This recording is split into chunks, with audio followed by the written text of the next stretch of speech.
Eh bien, puisqu'on parle d'armes, on a besoin de vos lumières. Et notamment vous, messieurs, proches de la chose militaire, parce que la Russie dévoile pour la première fois son super missile avant-garde. Donc, c'est une manière de dire au monde, ne nous provoquez pas trop. Bien sûr, nous avons le nucléaire, mais nous avons des vecteurs, que ce soit pour le nucléaire ou des charges conventionnelles, que vous n'avez pas et que vous ne pourrez pas arrêter. Vladimir Poutine dit, l'arme que nous présentons aujourd'hui est inarrêtable parce que sa trajectoire est indétectable. Alors ces missiles avant-garde, on en avait entendu parler, c'est la première fois qu'on les voit. De quoi s'agit-il? Est-ce réellement une arme importante dans cette guerre? Est-ce que ça fait partie de la dissuasion? Est-ce que c'est du bluff? Posons directement la question. Est-ce que ça existe, les armes inarrêtables? D'abord, de quoi parle-t-on? Voici les indispensables avec Quentin Berrichel. Bonsoir Quentin. Bonsoir David, bonsoir à tous. Donc le missile avant-garde, qu'est-ce que ce missile? Eh bien son nom, donc avant-garde, vous l'avez dit, ça veut dire avant-garde en russe, comme en français ou en anglais, comme un message envoyé au monde par la Russie sur son arsenal militaire. Regardez à quoi ressemble ce missile. Ces images viennent d'être diffusées par le Kremlin il y a 48 heures. On le voit, ce missile installé dans un silo de lancement. Il fait 27 mètres de long. Il est de très très longue portée. Il est capable, selon Moscou, de toucher n'importe quelle cible sur le globe, même à des dizaines de milliers de kilomètres, et ce, en moins de 30 minutes. Comment?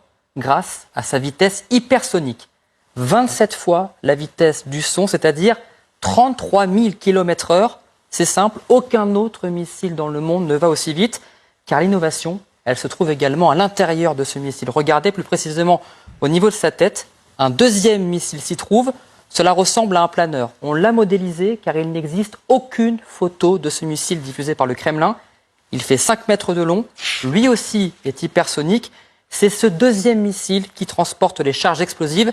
Elles peuvent être conventionnelles et nucléaires, l'équivalent de 130 fois la bombe Hiroshima. Donc Vladimir Poutine dit, ce missile-là, il est inarrêtable. Vous savez, on parle beaucoup des dômes et des défenses antiaériennes en ce moment, des défenses antimissiles. Il dit, celui-là, personne ne pourrait l'arrêter. Pourquoi dit-il ça? Alors regardez, comme un missile intercontinental classique, je vais y arriver, l'avant-garde est d'abord propulsé à haute altitude, à plus de 100 km d'altitude, au-delà de l'atmosphère.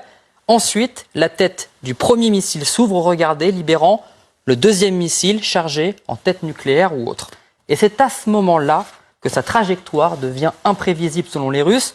Là où un missile classique, regardez, eh bien, utilise une trajectoire bombée à vitesse constante qui peut être calculée par les défenses antiaériennes, le planeur de l'avant-garde redescend. Il peut changer de direction, à droite, à gauche, ralentir, accélérer. Il déjoue tous les systèmes de défense ennemis selon Moscou, une technique qui lui permet de garder secret la cible jusqu'à l'impact. Alors la question, combien d'avant-garde possède la Russie?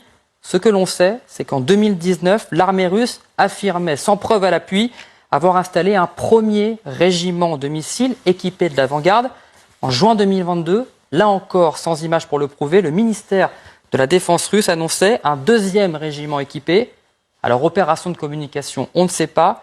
Ce qui est sûr, c'est que c'est la première fois ce week-end que l'on voit le missile installé dans un silo de lancement, chargé et prêt à être utilisé.